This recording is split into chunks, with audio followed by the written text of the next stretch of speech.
Se o meu corpo errar o caminho, meu coração clamará por ti. Me abraça-me com tua misericórdia, vem me envolver, tua face eu quero ver. Quero vestir as roupas da santidade e mergulhar no Santo dos Santos. Tenho sede de Deus, quero conhecer, quero exaltar, quero exalar mais de Deus. Essa semana, pode sentar, queridos.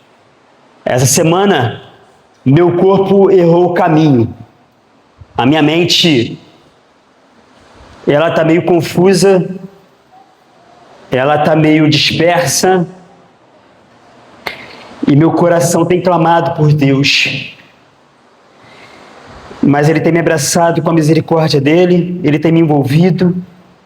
Eu tenho conseguido ver a face de Deus mesmo em tempos tenebrosos, mesmo em tempos de escuridão. Quero vestir as roupas da santidade e nesse tempo de dúvidas, indecisões, de mente turva, mergulhar nos Santos de Santos é preciso, beber da fonte que jorra de Deus é necessário, buscar conhecer mais dele, para poder exalar mais dele, se torna muito necessário. Confesso para vocês, irmãos, que nessa semana eu pensei várias vezes em virar para o meu pastor e falar assim: pastor, não vou pregar domingo. Não tenho condições emocionais de pregar domingo. Mas eu recebi um vídeo essa semana e que me falou muito ao meu coração. Porque muitas das vezes, quando a gente entende que não temos nada a entregar para outro, é quando a gente trava, é quando a gente para. Mas tendo algo para entregar para alguém ou não, quem entrega, quem faz, na verdade, é Deus. Então, quando eu achei que eu era capaz de entregar algo para alguém, era Deus que entregava. E quando eu acho que eu não tenho condições de entregar nada para ninguém, é Deus também que vai fazer. Nosso culto hoje, ele fala de santidade. Ele tem a temática da santidade. Quando a gente vem para o texto de hoje, que está em 1 Timóteo, capítulo 2, do versículo 8 a 15. Não tinha outro título a dar a essa mensagem, senão falar da beleza da ordem de Deus no culto público. Semana passada nós falamos sobre oração através do nosso irmão Adriano, e hoje nós vamos falar sobre a beleza da ordem de Deus no culto público. Então abra sua Bíblia em 1 Timóteo capítulo 2, versículo do 8 a 15. Eu passo a ler a palavra do Senhor com os irmãos. Paulo, escrevendo a Timóteo, vai dizer o seguinte: quero, pois, que os homens orem em todos os lugares, levantando mãos santas, sem ira e sem animosidade. Da mesma forma que as mulheres em traje decente se enfeitem com modéstia e bom senso, não com tranças no cabelo, ouro, pérolas, ou roupas caras, porém com boas obras, como convém às mulheres que professam ser piedosas. A mulher aprenda em silêncio, com toda a submissão, e não permito que a mulher ensine, nem que exerça autoridade sobre o homem.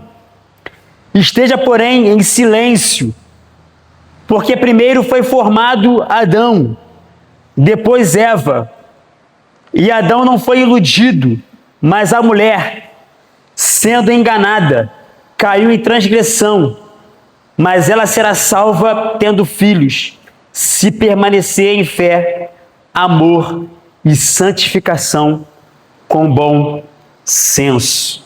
Eu vou tomar até mais um copo d'água, porque eu já sei que as irmãs aí ficaram se contorcendo no banco.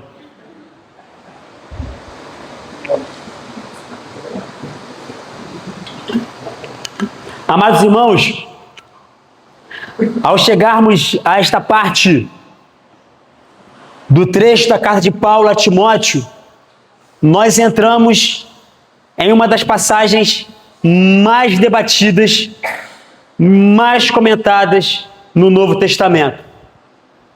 E não é difícil entendermos o porquê de tanto debate em cima desse texto. Nós vivemos em um tempo em que qualquer conversa sobre homem, sobre mulher, autoridade, submissão, ensino em papéis no povo de Deus, rapidamente se tornam carregadas de emoções, resistência e, em muitos momentos, de raiva. Muita gente não lê esse texto para ouvir o que Deus tem a falar a nós sobre esse texto. Muita gente lê esse texto já decidida a combatê-lo ou a suavizá-lo,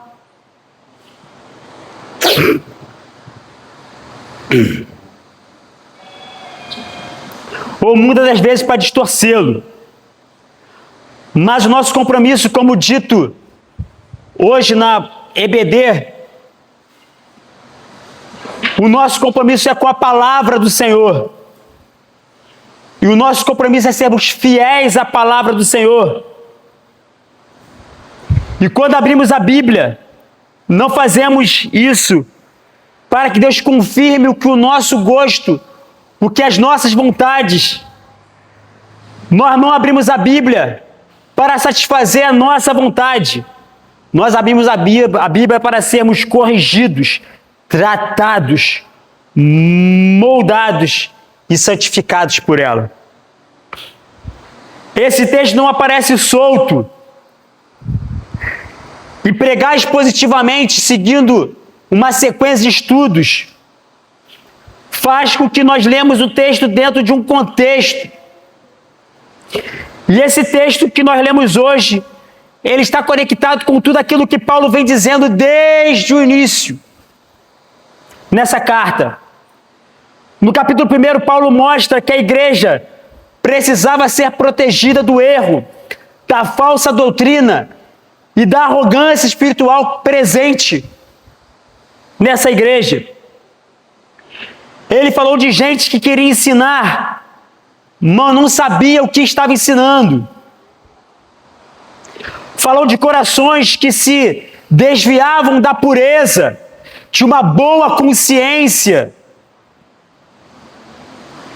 e da fé sem hipocrisia.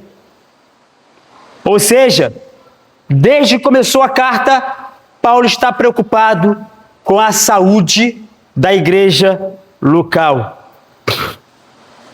Depois, em 1 Timóteo, capítulo 2, do versículo 1 ao versículo 7, versículos estes que antecedem a nossa passagem de hoje, Paulo mostra que uma igreja saudável é uma igreja que ora. E esse texto foi explanado de maneira perfeita pelo nosso irmão Adriano na semana passada. Uma igreja saudável, ela ora por todos, inclusive por reis e autoridades, para que vivamos vida tranquila e mansa em toda piedade e respeito. A preocupação de Paulo é com a igreja vivendo de modo digno e diante de Deus e também diante do mundo. A preocupação de Paulo em todo o tempo é que a igreja viva de forma saudável e edificante.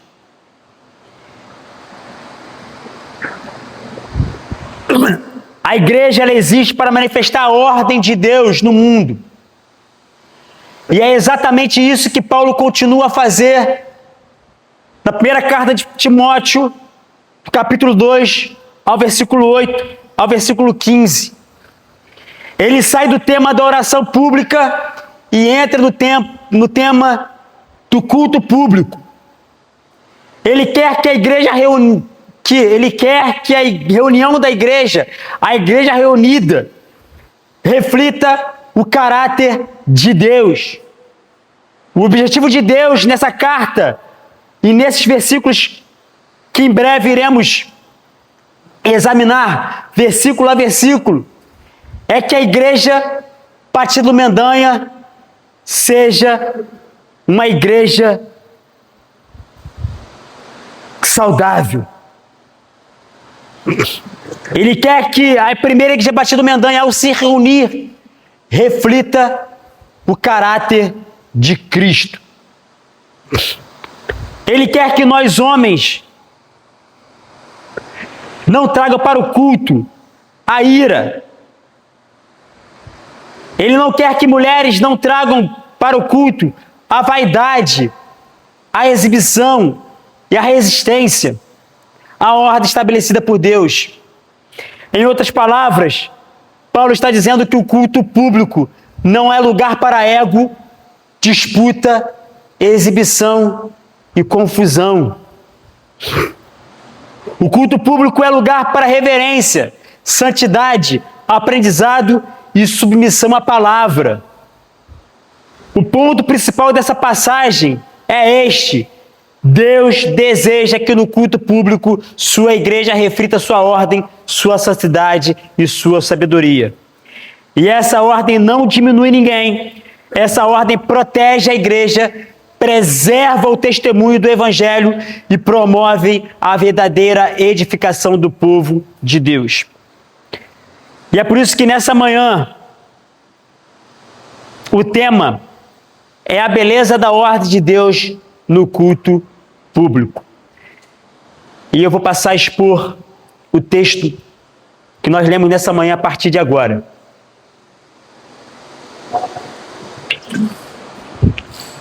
Já no versículo 8,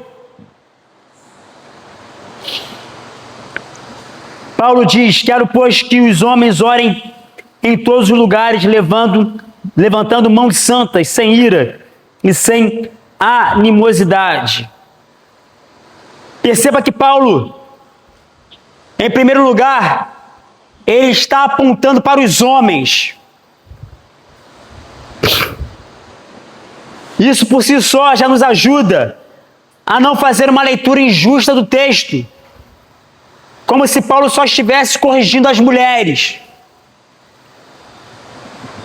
Paulo começa corrigindo os homens, portanto, homens, prestem muita atenção. Antes de falar de modéstia feminina, ele fala da impureza e da agressividade masculina.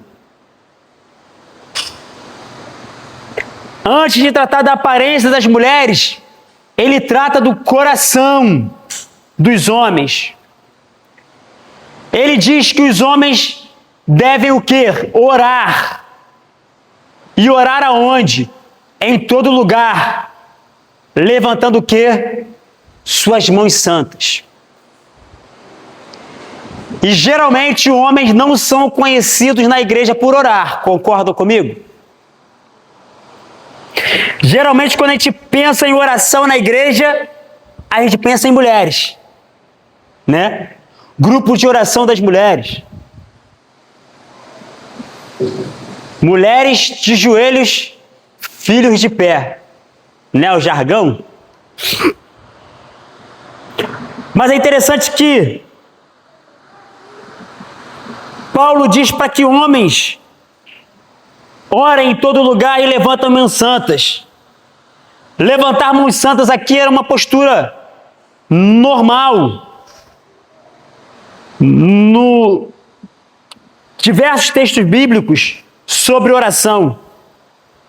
Porém, o ponto aqui que Paulo quer chamar a atenção nossa, principalmente dos homens, não é para o gesto em si. O ponto é a condição espiritual de quem ora.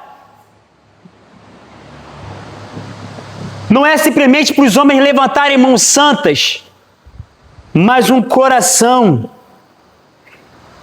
espiritual voltado para Deus.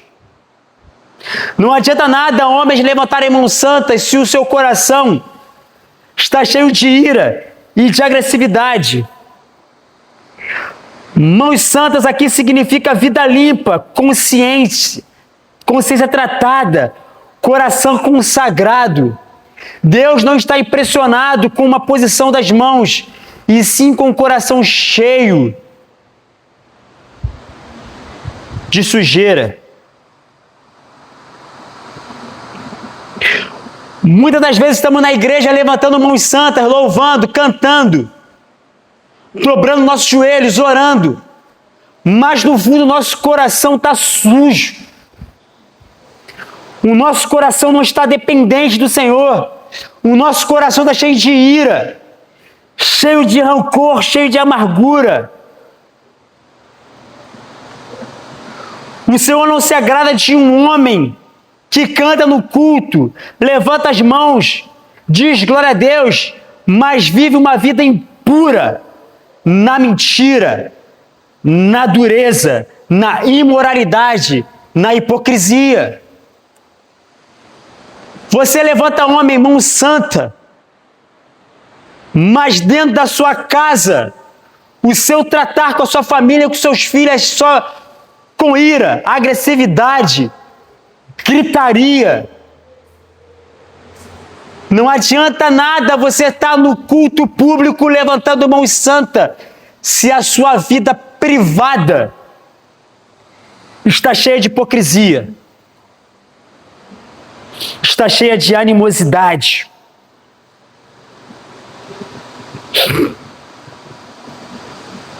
Quando Paulo no texto vai dizer que havia animosidade no meio do povo, isso queria indicar que havia conflitos, tensões, disputas e ressentimento atrapalhando o culto público. Homem, se há ressentimento no seu coração, isso vai ficar latente, isso vai estar visível na sua vida pública, diante dos homens. Havia homens que queriam participar da reunião da igreja, mas sem tratar o coração. Querido, nessa manhã, eu quero que fique bem claro para você: não viva um culto público, não viva uma vida pública cristã, se o seu coração, se você não permite que o seu coração seja tratado pelo Senhor, se você não permita que o seu coração seja inundado do poder do Evangelho de Cristo Jesus.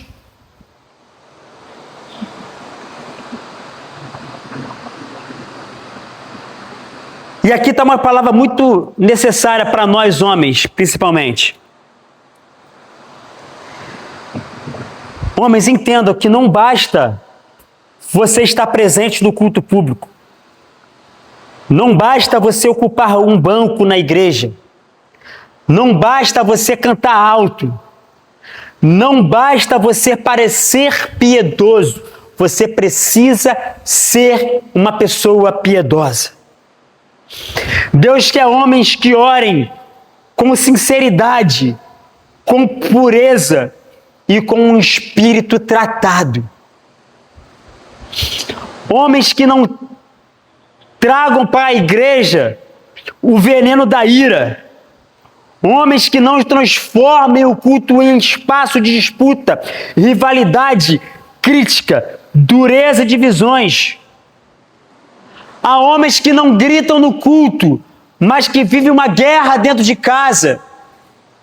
Quem participa da EBD está acostumado a me ver dizer que cristão, gritalhão, cristão, beligerante, não é cristão. E nós vivemos uma cultura que infelizmente tem inundado nossas igrejas, que é a cultura da maçonaria, que é a cultura do homem red pill, do homem macho de verdade, que é aquele homem que tem que mostrar uma virilidade, mas uma virilidade que muitas vezes é revestida de uma agressividade, de uma impulsividade, de uma falta de paciência. Nós vivemos uma cultura que é ensinada que o homem que é um homem valente, é um homem brigão, é um homem que não leva desaforo para casa. E aí você vê um crente, um homem crente, que toma uma fechada no trânsito e abre o vidro e quer brigar, quer espernear, quer falar. É um homem que não sabe perder, porque é ensinado que homem que é homem bate o pé, insiste, tem posição firme. Homem que é homem não volta atrás. Esse não é um homem bíblico.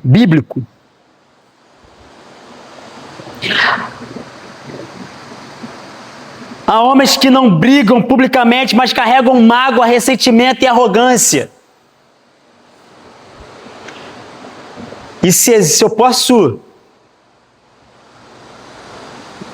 ser bem sincero para você, nessa manhã, um homem ressentido, amargurado, um homem que carrega a mágoa, se torna um homem insuportável.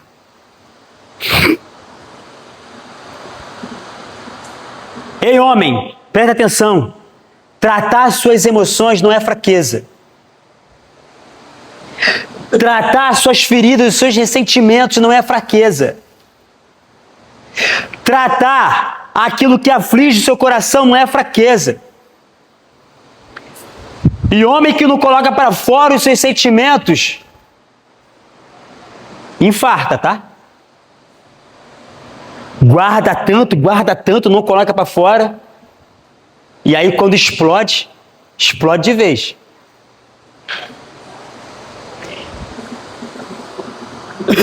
Há homens que querem ser respeitados, mas não querem ser santos. Há homens que desejam ser vistos como líderes, mas não se ajoelham diante de Deus com humildade. Paulo está nos ensinando que liderança espiritual começa no coração. O homem que ora publicamente precisa primeiro ser um homem tratado privadamente por Deus. O culto público perde força quando homens da igreja são tomados por ira, orgulho e espírito faccioso. O homem piedoso não é aquele que impõe sua presença pela força. Homens, não é pela força, mas é pelo convencimento. Aquela história de que quem manda na minha casa sou eu, é balela, tá? A última palavra é a minha. Lá em casa é, tá? A última palavra é sempre minha. Sim, senhora. Será feito. Do jeito que a senhora deseja. Essa coisa de que a última palavra é minha, eu domino pela força, tem gerado homens adoecidos, que não sabem receber um não, que não sabem não ter os seus desejos saciados. E eu recebo toda semana na vara da infância adolescente acusado de estupro. Adolescente que já estão, homens que já estão sendo criados com a mentalidade de que é pela força que ele consegue as coisas, que ele não pode receber um não, nem que seja da sua namorada, ainda que seja da sua namorada, da sua parceira. A autoridade cristã de um homem é uma autoridade do convencimento, do aconselhamento e não da imposição.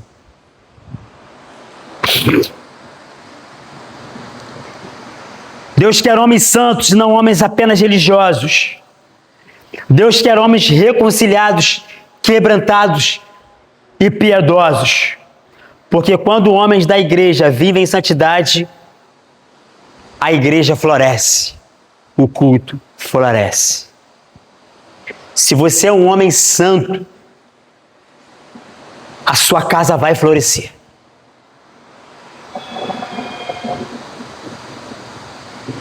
Mas quando os homens trazem para a casa de Deus ira e contenda, o ambiente espiritual da igreja adoece, e não só da igreja, mas da sua casa também. Adoece. Então percebe que da importância de Paulo começar esse texto tratando dos homens.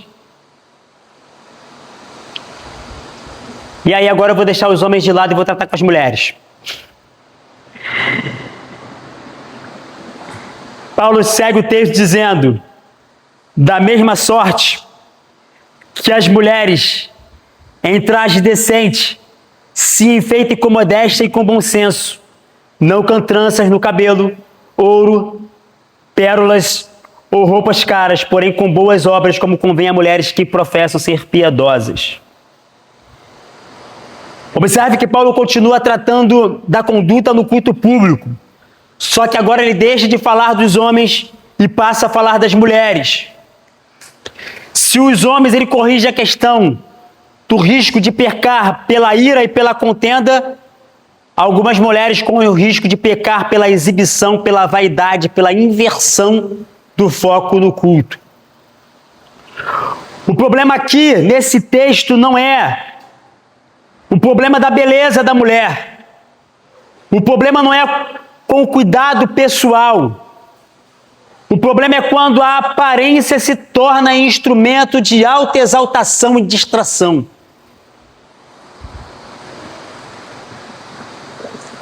Paulo não está proibindo que uma mulher se arrume. Mulheres podem se arrumar, comprem a roupa, façam suas unhas, pintam seus cabelos. Gastem dinheiro na manicure. Façam massagem. Letícia voltou do aniversário dela falando assim: eu quero uma massagem. Vai, gaste dinheiro com a massagem. Façam massagem. Vão no spa. Façam dieta. Comam bastante. Não tem problema nenhum com relação a isso. O texto não está condenando a dignidade ou zelo. O que Paulo está combatendo é a ostentação e a exibição.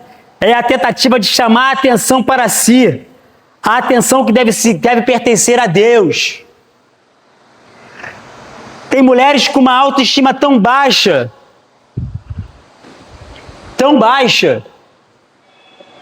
que fazem de tudo para chamar a atenção para si. Da mesma forma que existem homens fracos, que fazem de tudo para impor na força a sua vontade. Existem mulheres tão fracas emocionalmente, que querem, na sua autoexaltação, chamar atenção para si.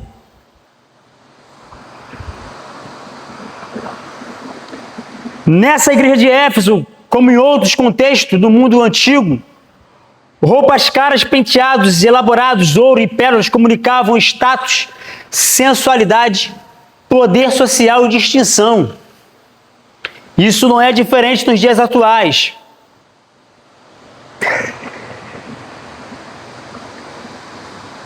O que Paulo está querendo nos ensinar aqui e dizer é que a igreja não é lugar para transformar o culto em vitrine de vaidade.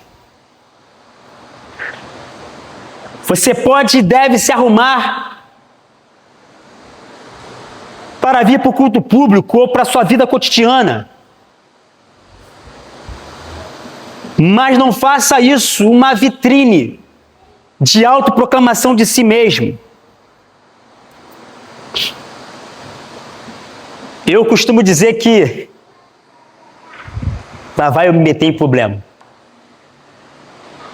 Principalmente quando a mulher sabe que ela é bonita Pode perceber? Ela vai ficar passando a mão no cabelo. Ela vai ficar ajeitando a roupa. Tudo para chamar atenção. Já tem mulheres que riram, que sabem que eu estou falando a verdade. Sabe que eu estou falando a verdade. Quando a mulher ela quer ser elogiada, ela não só passa um batom legal, não coloca só uma roupa legal. Ela vai fazer uns trejeitos assim, vai virar para cá, vai virar para lá, vai passar milhões de vezes na sua frente, para chamar a sua atenção. E pasme, isso às vezes acontece na nossa própria realidade de igreja. Sabe? Mas entenda, o espaço do culto, principalmente o espaço do culto, não é um espaço para vitrine pessoal.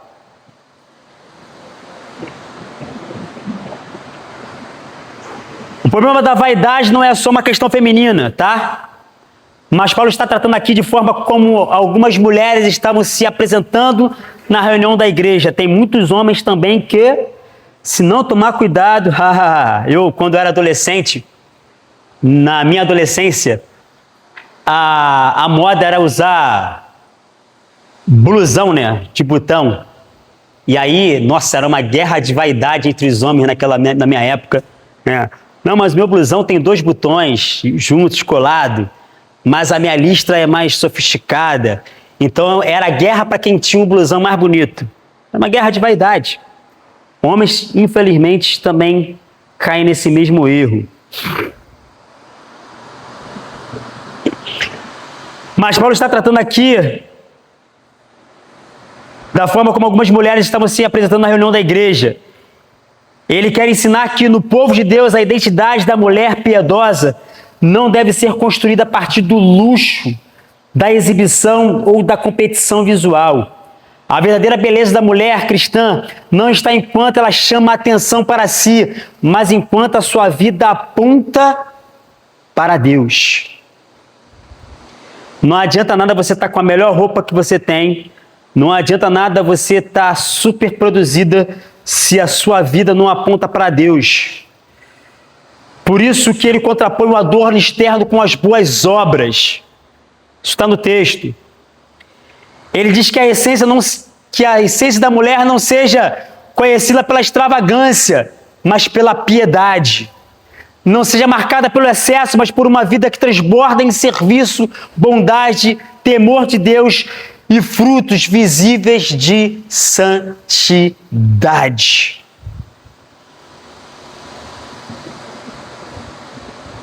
E isso é profundamente contracultural, porque o mundo diz que uma mulher tem o seu valor naquilo que ela exibe. Não é à toa que, na nossa cultura, o que é mais valorizado? Uma mulher que se veste com roupas curtas, é ou não é? Porque a mulher é aquilo que ela exibe, ainda que seja o seu corpo.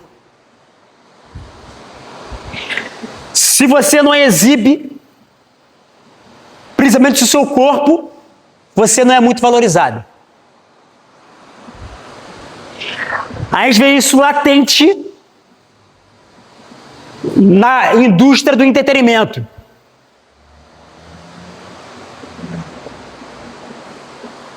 A mulher não basta cantar bem, ela tem que exibir o seu corpo. Não é? Porque cantar bem não basta. Há pouco tempo saiu uma matéria onde, numa entrevista de emprego para trabalhar num posto de gasolina, era exigido ou era recomendado que a mulher usasse calça de lycra e top. Porque ela é aquilo que ela mostra. E se ela mostra, atrai mais cliente. Vai encher. Entenda, mulher cristã. Você é aquilo que Deus diz que você é. Você é aquilo que você aponta de Deus, não aquilo que você mostra.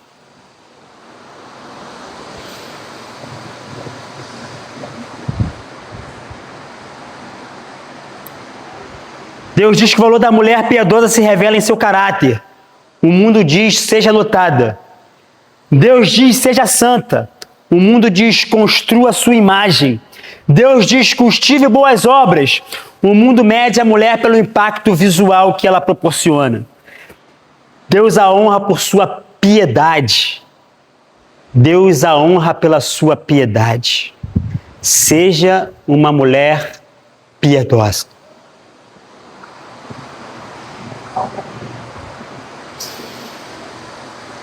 Esse texto também nos ajuda a examinar o coração, porque é possível estar vestida com simplicidade e ainda assim ser vaidosa.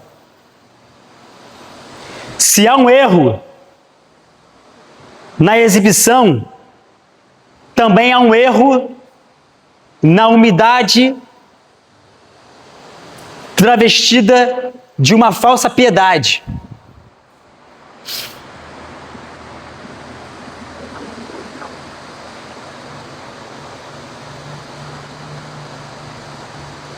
É possível ser extremamente discreta, mas internamente obcecada por aprovação. Modéstia bíblica não é só um jeito de se vestir, é uma postura no coração. Se você tem uma necessidade excessiva de aceitação, cuidado. Cuidado. Muito cuidado. Tem gente que faz de tudo para ser aceita. Existem mulheres que fazem de tudo para ser aceitas. E por fazer de tudo para serem aceitas, acabam anulando a si própria de tal maneira que já nem se auto-reconhecem.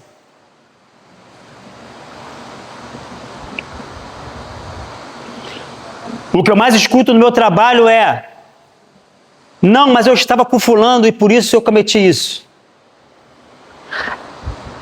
Mulheres, aprendam a dizer não. Aprendam a não ir além das suas capacidades físicas, mentais e emocionais. Aprenda a entender os seus limites. Aprenda a se autovalorizar, ainda que os outros não te valorizem.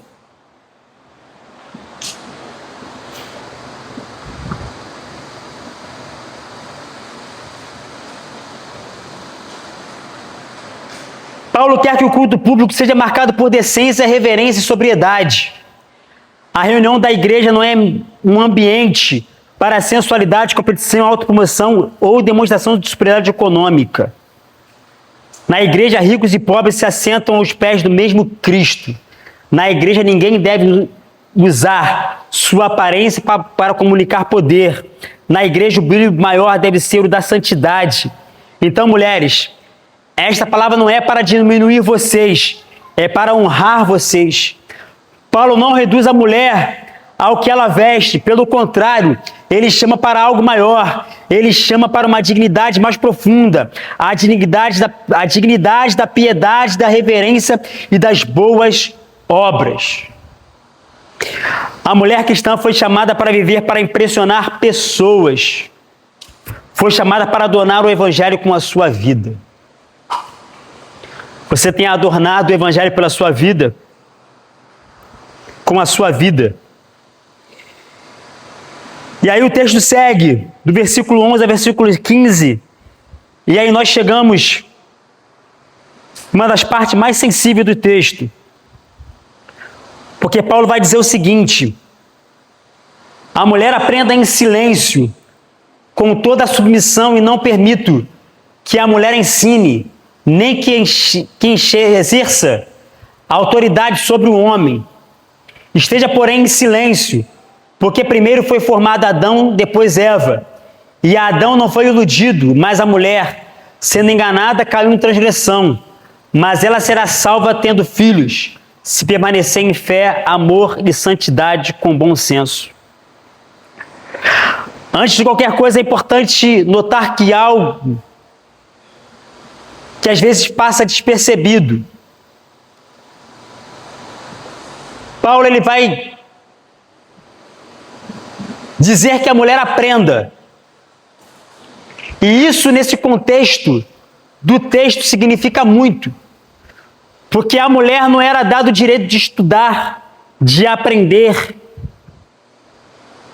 de ir para a faculdade da época. E, infelizmente, nos tempos atuais, há muitas pessoas com esse pensamento de que a mulher tem que ser dona do lar e não ir para a faculdade estudar ou fazer coisas do tipo. Pasmem, há gente que pensa que a mulher não deveria nem trabalhar. Quem dirá estudar? Mas não é o que a Bíblia nos ensina, não é o que Paulo determina. Paulo diz que ele manda que a mulher aprenda. Ele não diz que as mulheres devem ser mantidas na ignorância. Ele não diz que elas não precisam de doutrina. Ele não diz que elas não são capazes de crescer no conhecimento de Deus. Ao contrário, ele ordena que elas aprendam. E isso é muito precioso. Muito precioso. O cristianismo ele não vai rebaixar a mulher a um ser insignificante. O evangelho não vai tratar a mulher como alguém espiritualmente inferior ao homem. A igreja de Cristo deve ser um lugar onde as mulheres aprendem, crescem, amadurecem e frutificam. Mulheres devem conhecer a palavra de Deus, por isso eu sempre insisto que mulheres precisam ir para o seminário, mulheres precisam estudar teologia. Mulheres devem ser discipuladas e discipuladoras. Mulheres devem desenvolver discernimento sobre o evangelho. Mulheres devem crescer em doutrina, piedade e maturidade.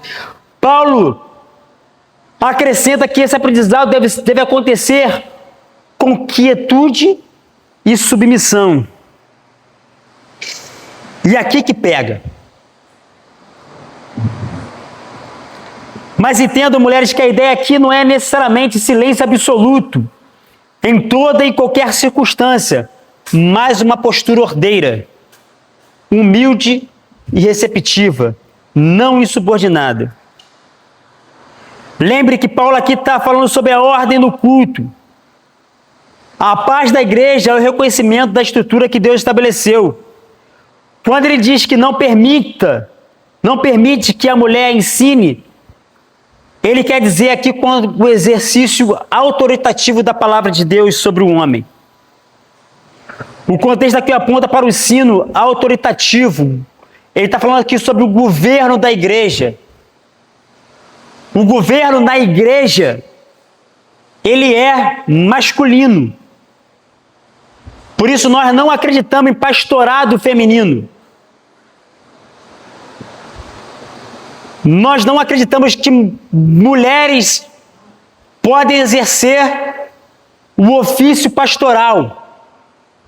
Mas mulheres podem e devem ensinar na igreja. Mulheres podem e devem pastorear.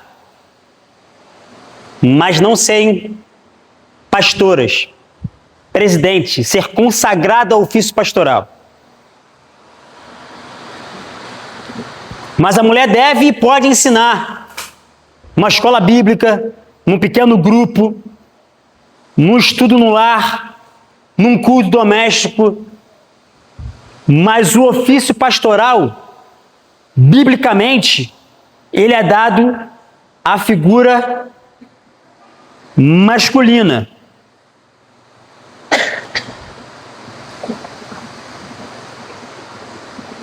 A própria Escritura mostra que vai mostrar mulheres ensinando, outras mulheres instruindo filhos, servindo com sabedoria, edificando o povo de Deus em diversos contextos. O próprio Timóteo foi ensinado por sua mãe, por sua avó.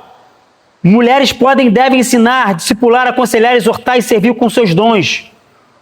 O ponto aqui é específico ao exercício do ministério pastoral.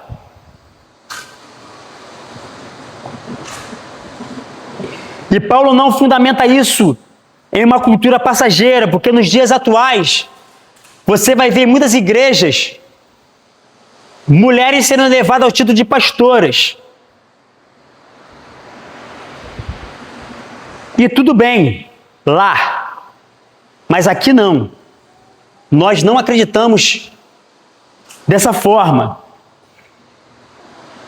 Paulo vai dizer, apelando para a criação, que primeiro foi formado Adão e depois Eva, ou seja, ele não está argumentando com base em moda social, mas com base na ordem estabelecida por Deus desde o princípio.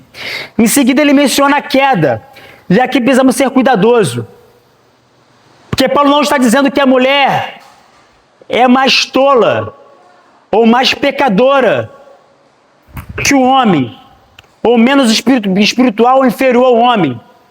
A própria Bíblia vai rejeitar essa ideia, mas o ponto aqui é que quando a ordem de Deus é invertida, a ruína se aproxima. Quando as mulheres querem tomar o lugar de autoridade do homem, o problema acontece. Da mesma forma, quando homens negam sua autoridade, caem no silêncio de Adão. Como bem descrito num livro bem famoso de Larry Crabb, O Silêncio de Adão. A ordem de não comer do fruto foi dada ao homem. A mulher, claro, tinha consciência, comeu do fruto, dá para o seu marido, e em nenhum momento você vê o texto, ele criando qualquer objeção ao comer do fruto. Ele come. Entendam, quando papéis são invertidos, a destruição acontece.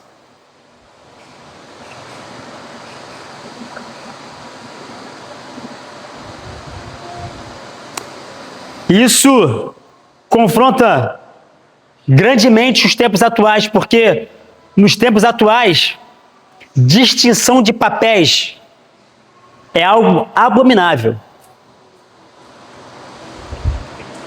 Dizer que isso é coisa de homem, isso é coisa de menina, de mulheres, é algo abominável. É algo ultrapassado. Só que a Bíblia é bem clara, o homem tem um papel estabelecido e as mulheres têm o seu papel bem estabelecido. Isso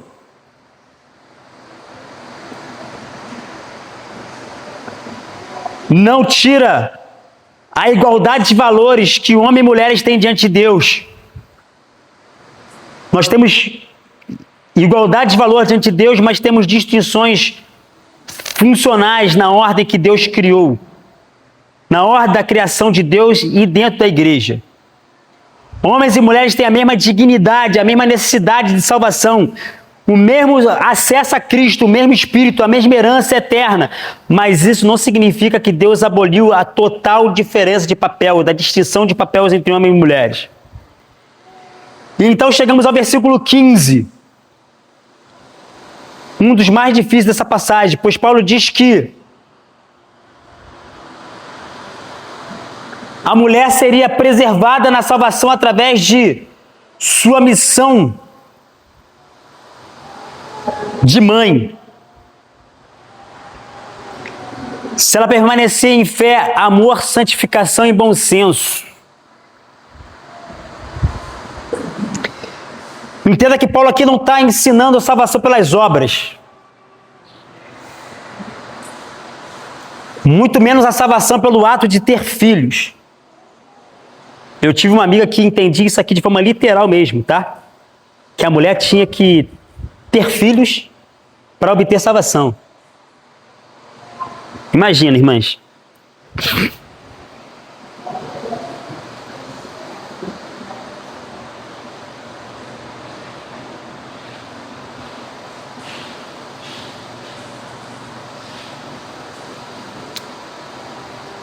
Se nós pensássemos que esse texto, esse versículo 15 estivesse apontando para a salvação, pelas obras ou pelo ato de ter filhos, nós estaríamos contradizendo a própria carta de 1 Timóteo, quando foi trabalhado semana passada, quando ele aponta para Cristo como o nosso único mediador entre Deus e os homens. O sentido aqui, nesse versículo 15, parece ser que a mulher não encontra a sua segurança espiritual quando ela rejeita a sua vocação feminina, mas vivendo sua vida diante de Deus com perseverança na fé. Se você, mulher, não tem nenhum problema de saúde que impeça você a ter filhos, não negue a sua vocação para ser mãe. O espírito dessa época diz que a mulher tem que trabalhar. Pensar na sua carreira profissional, pensar nas suas ambições pessoais. E se der tempo, seja mãe. E ainda que você tenha algum problema de saúde que impeça ser mãe, se possível, seja mãe espiritual. Mas seja mãe. Essa foi a vocação para a qual você foi chamada.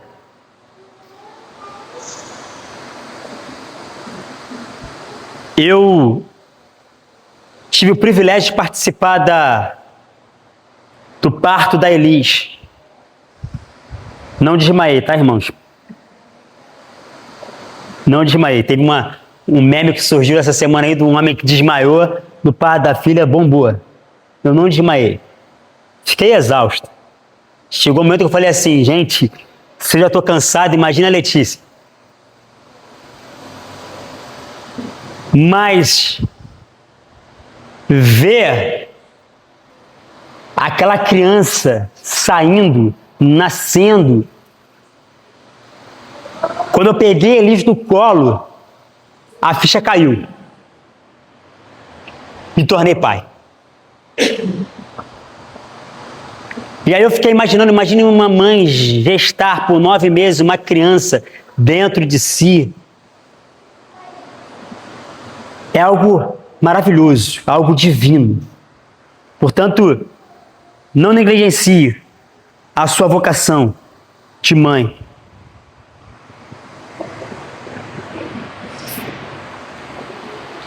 Paulo não está dizendo que toda mulher precisa ser mãe biológica para ser salva. Ele está dizendo que a mulher piedosa não precisa fugir do chamado de Deus sobre sua vida para encontrar valor. Seu valor está em Cristo e sua fidelidade se manifesta em fé, amor, santidade e prudência. O texto termina não com inferioridade, mas com perseverança, não com humilhação, mas com santidade, não com apagamento, mas com vocação redimida pela graça de Deus. Se você leu esse texto sempre com a mente de que ele rebaixava a mulher, de que Paulo é um machista, de que Paulo é um ser ultrapassado, você viu nessa manhã que você estava totalmente enganado. Existe um movimento do nosso tempo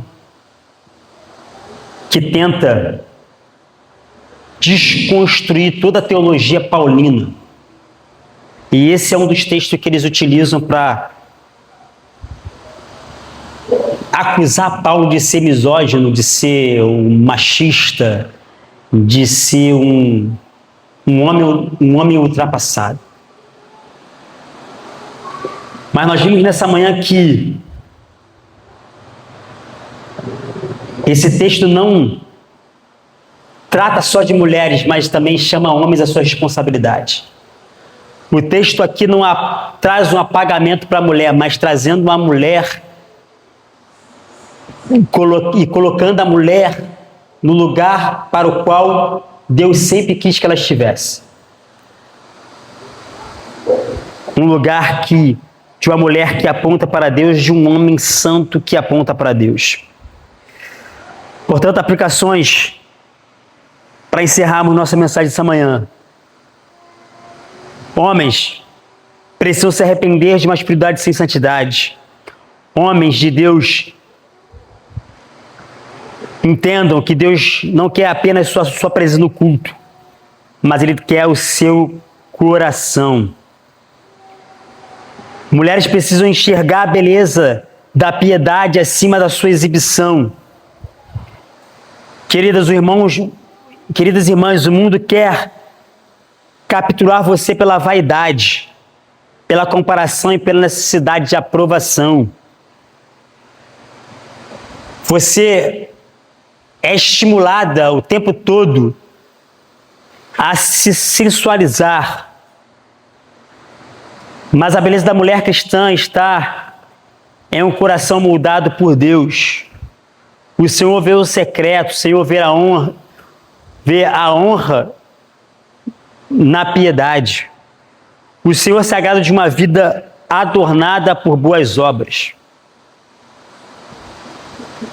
Tudo na reunião da igreja deve cooperar para que Cristo seja visto em nós e não nós sermos exaltados.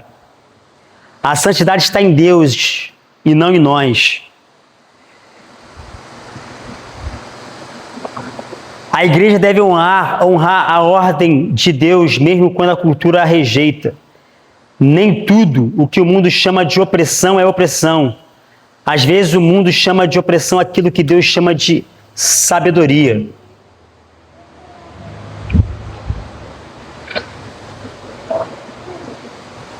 E há sabedoria nas distinções de papéis de homens e mulheres diante de Deus. Homens e mulheres são cooperadores na obra do Senhor. Quando cada um vive debaixo da palavra, a igreja é edificada, a família é fortalecida e o evangelho é adornado. Todos nós precisamos perguntar: eu estou trazendo a ordem ou confusão para a igreja do Senhor? O meu jeito de falar, de me vestir, de me comportar está apontando para Deus ou não? Minha vida promove paz, reverência, santidade ou promove distração, vaidade, disputa ou ruído?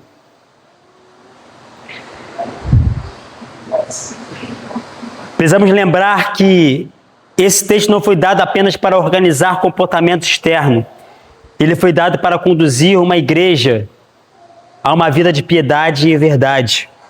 E essa piedade não nasce do esforço humano isolado. Ela nasce do Evangelho de Cristo Jesus. Porque se formos honestos, todos nós vamos falhar. Porque nós somos pecadores. Homens e mulheres falham. Homens são atingidos pelo orgulho, pela ira, pela negligência. Homens são carnais. Ao mesmo tempo, mulheres são pecadoras e podem ser tentadas pela vaidade, pela insubmissão e pela distorção da sua vocação feminina. E no fim das contas, o problema sempre cai para o pecado. O problema sempre cai para o nosso coração pecaminoso. Por isso a nossa esperança está não em sermos naturalmente ordeiros, mas a nossa esperança está em Cristo, que nos liberta de todo pecado. O mesmo capítulo que antecede esta passagem nos lembra que há um só Deus e um só mediador entre Deus e os homens, Cristo Jesus, homem. E é por isso que é por meio dele que pecadores são reconciliados com Deus. E é por isso que, por meio dele, homens irados podem ser transformados em homens de oração. E é por meio dele que mulheres tentadas pela vaidade podem ser adornadas para a beleza da santidade. Jesus é o Filho obediente, que nunca agiu com pecado, orgulho ou desordem.